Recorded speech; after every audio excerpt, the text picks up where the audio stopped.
Hello everyone! In today's video, I'm going to show you how to verify Cash App without SSN.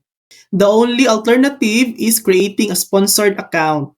First, open Cash App, tap the profile icon, scroll to and tap Family.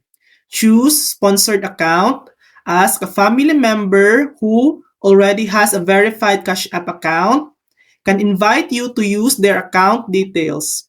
Once invited, you can register and verify using their details legally allowed by Cash App for family or sponsored accounts. This is currently the only legit way to use Cash App without your own SSN. Sponsored accounts are intended for family setups. And that's it. That's how to verify Cash App without SSN. Thanks for watching.